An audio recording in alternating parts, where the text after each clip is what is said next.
Hello everyone, स्वागत है आपका हमारे अपने यूट्यूब चैनल कपूर क्लासेस में, जिसके माध्यम से आज आपको बता रहे हैं हम 10th क्लास का टॉपिक है बच्चों।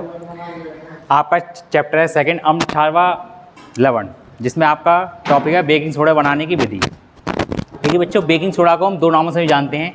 इसे बेकिंग सोडा को खाने के सोडा के नाम से भी जाना जाता है, और जो इसका रासायनिक नाम होता है वो होता है सोडियम बाइकार्बोनेट। ठीक, सोडियम बाइकार्बोनेट को हम सोडियम हाइड्रोजन कार्बोनेट के नाम से भी जाना जाता है इसे। इसका जो रासायनिक सूत्र होता है वो होता है NaHCO3, यानी सोडियम हाइड्रोजन और कार्बन डाई आपका CO3 का होगा कार्बोनेट आपका। अब सामान्य जो नाम होता है इसका, खाने का सोडा भी कह सकते हैं, बेकिंग सोडा भी कह सकते हैं इसे। जो इसका अणुभार होता है वो होता है 84। अब देखिए बच्चों, कभी कभी कन्फ्यूजन हो जाता है बच्चों को कि अणुभार निकालते कैसे हैं। देखिए, अणुभार निकालने के लिए हमें जितने भी तत्व होते हैं उनका हमें परमाणु भार याद होना चाहिए।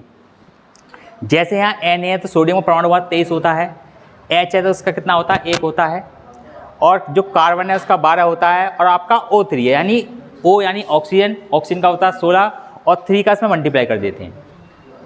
तो ये आपका कितना हो गया 23 + 1 + 12 आपका, और 16 का गुणा 3 में कर दिया था यानी 48। ये मैंने कैलकुलेशन करके आपको बता दिया कि 84 कैसे आया है। ठीक है बच्चों, आगे बढ़ते हैं हम। अब बात आती है बनाने की विधि के ऊपर।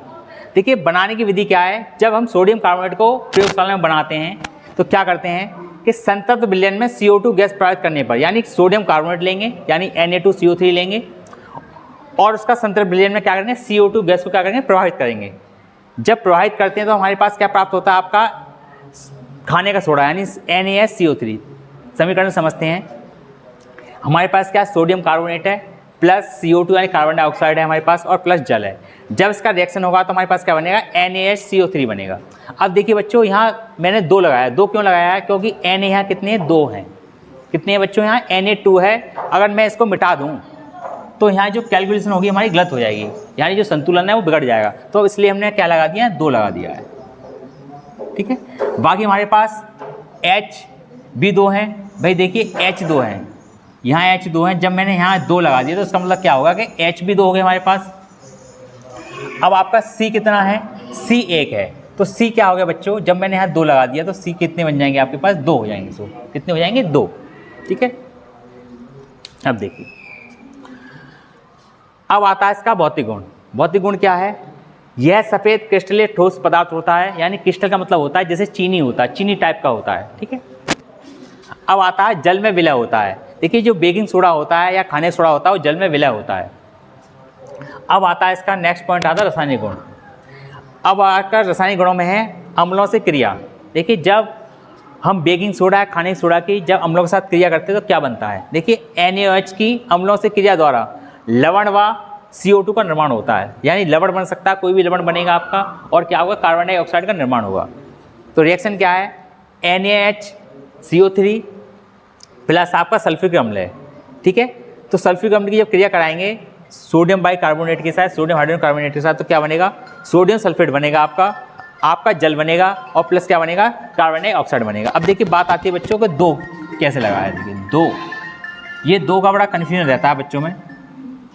देखिए, यहाँ Na 1 है और यहाँ कितने हैं 2 हैं। तो मैंने क्या कर दिया, संतुलित करने के लिए यहाँ 2 कर दिया, मैंने यहाँ लिख दिया 2।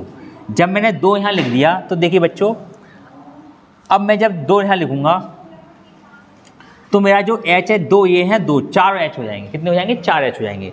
अब यहाँ कितने बच्चों आपके 2 H है, तो मैं यहाँ 2 लगा दूंगा, तो कितने हो गए 2 दूनी 4 आपके H हो गए। अब बच्चों यहाँ ऑक्सीजन कितने 4 ये हैं, और 3 दूनी 6, 6 और 4 10 हैं। तो बच्चों यहाँ कितने हो जाएंगे आपके, यहाँ मैंने 2 लगा दिया। देखिए 2 दूनी 4 और 2 दूनी 4, और ये आपके पास 4 हैं। कितने हो गए आपके पास, देखो बच्चों 2 दूनी 4 और 4 कितने हो गए 8, 8 और 2 कितने हो गए आपके पास 10 हो गए।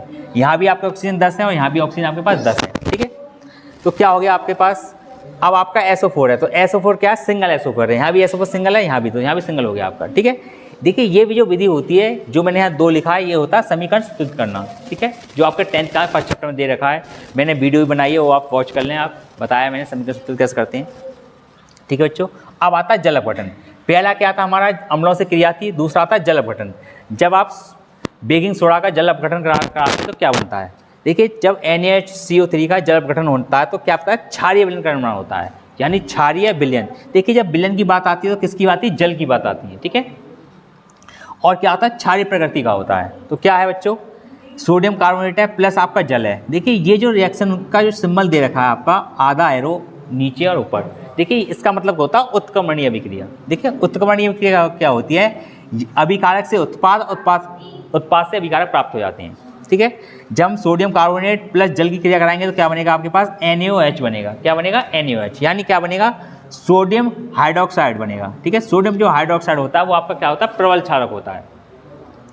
प्लस आपका क्या बनेगा, H2CO3 बनेगा, यानी H2CO3 क्या है, कार्बोनिक अम्ल बोलते हैं इसे, क्या बोलते हैं, कार्बोनिक अम्ल, ठीक है। और ये क्या होता है, दुर्बल क्षारक होता है। अब आते हैं बच्चों उपयोग की, ठीक है। उपयोग क्या है इसका, पहला उपयोग है कि पेट की अम्लता को दूर करता है। दूसरा उपयोग है आपका जो झाग युक्त पेय पदार्थ होते हैं उसमें इसका प्रयोग किया जाता है। आग बुझाने वाले यंत्रों में इसका प्रयोग किया जाता है। बेकिंग पाउडर बनाने में किया जाता है इसका प्रयोग। और कच्चे दूध के फटने के समय को बढ़ा दिया जाता है। अगर हम कच्चे दूध में अगर बेकिंग सोडा डाल देंगे तो जल्दी फटेगा नहीं।